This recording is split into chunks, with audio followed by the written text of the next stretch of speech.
We're nearing deadline day, which means deals are moving ahead. And as we spoke about earlier, Jakub Kiwior is set to join Porto once Arsenal agree a deal for Nketiah. Fabrizio Romano has said that the here we go on that is very soon. But we're not here to talk about that. If that deal gets agreed, we'll of course do a breaking news video on it. What I want to talk about is Zinchenko to Marseille, broken by David Ornstein. That is a deal that is moving ahead, but it has complications. And Fabio Vieira to Stuttgart. Another potential deal involving Stuttgart might mean that the Fabio Vieira deal could move along. So let's talk about it all, break it all down.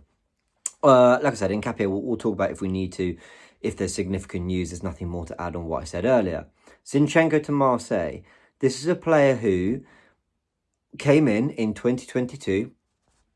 And I think he was brilliant in the 22-23 season. And with every passing year, his stock has fallen. His reputation, his position in the club has sort of fallen further and further back, which is crazy when this was a £35 million signing for Mikel Arteta. But crucially, a player we put on 150 grand a week. Now, there are conflicting ideas amongst the Arsenal fan base, whether we needed to put him on that kind of money, whether that was reflective of his status in the squad at the time and the impact he had, or whether that was a silly pay rise because he wasn't on anything near that at Man City. I don't know. I'm not going to delve into that. You can debate it amongst yourselves in the comments. What we do know is a salary of 150 grand a week is quite difficult for a lot of clubs to match. And I think that explains why, yes, he's got 1 year left on his contract, apparently. I think I read that. Pretty sure I read that. Anyway, correct me in the comments if I'm wrong, but I just read online he's got 1 year left on his contract. I don't know if maybe there's a potential for 1 year, but I might be wrong. Anyway, I think one of the bigger situations here with Zinchenko is I keep thinking to myself, this is a talented player, but his salary, according to David Ornstein, is quite a significant hurdle in why Marseille and Arsenal might not get a deal done. He specified that there are talks going on, that Marseille want to do the deal. The salary is a stumbling block and they're working to find a solution. A deal won't be done if they can't basically meet in the middle. Does that mean Arsenal paying some of Alexander Zinchenko's salary? Which I can't see them doing when we're seemingly going down this new policy of bigger, more depth to the squad, leaving no stone unturned, having different profiles and different players that can do different things in the squad. Zinchenko could well be used in some kind of way by Mikel Arteta. He still played 23 games last season. And if he does have 1 year left on his contract, why would Arsenal offer to sort of pay a little bit of that going into next season when they could just keep him as a squad player, use him in midfield, use him in the cups, use him as cover for Lewis Skelly if Calafiori needs a rest or you need to rotate in some way, shape or form, and just have another year of still a good player. I think it's Zinchenko will have to compromise on this. I think Zinchenko will have to come down to what he wants if Marseille are to get a deal done, because it doesn't seem from early reports that Arsenal's demands for a deal to do a deal with Zinchenko are particularly difficult. Now, let me apologise, guys. I know this is a news channel. I should be coming with accurate news, but forgive me, I've seen conflicting things on how long that contract is, on the salary, whether it's 150 grand a week, whether it's 130.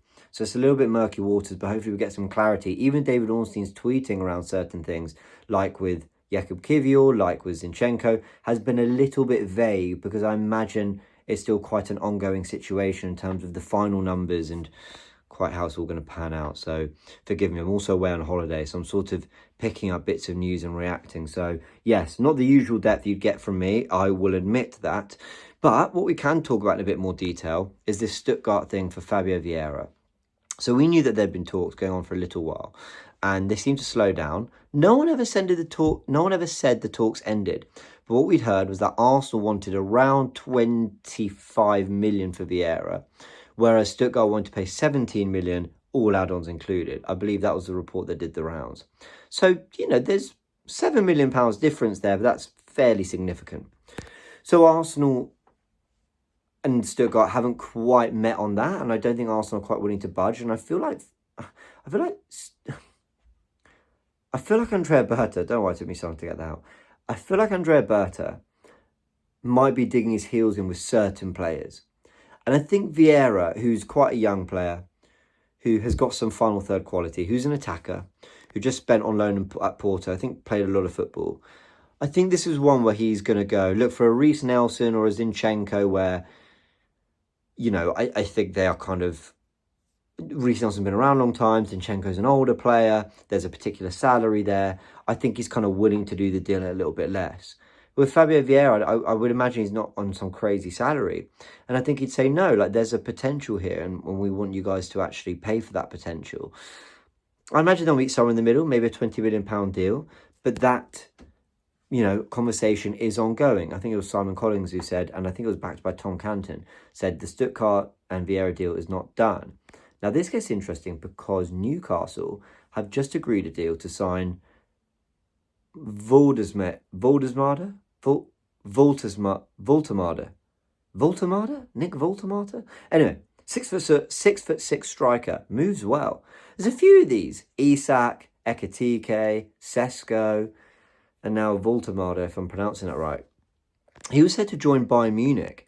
But for whatever reason, that deal kind of stalled and went on. Bayern are having trouble getting deals over the line, aren't they? I've noticed that in the last few years. Although that might seem harsh because they've got Elise and Kane, so maybe I should shut up about that. But anyway. But Newcastle swooped in and got him, and actually what was a dying striker market is actually one that they might have picked out and gone, actually, we'll have him. Now, this could have lots of sort of repercussions, and we'll talk about Isak in a sec, because I actually do want to give an opinion on that. But the other side of it is that Stuttgart have money because they're about to get 60, 70, 80 million for a striker who, I didn't know about till a few months ago. Now, that's maybe my poor knowledge of European football, and I'm sure a lot of people have watched him. I know Aaron, a United fan who covers a lot of German football as well. He's very excited about the player.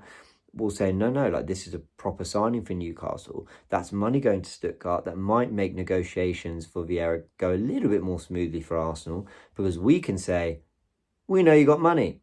We know you've got quite a big hefty chunk that's just come in from Newcastle that you can use on our player. So that's one set. That's one kind of domino effect. It'll be interesting. I think Andrea Berta will be using that in his next round of negotiations with Stuttgart. The other big impact is, of course, on Isak. If Newcastle have got their new number 9, they've got someone who's going to lead the line, they've just paid a lot of money for him. Are they going to keep Alexander Isak? Because I do think while the signs are, well, go get the deal done with Liverpool now, you've got your 9, they still want a second 9. Johan Wissa is the guy that they're potentially looking at, and he's kind of trying to force his way out of Brentford.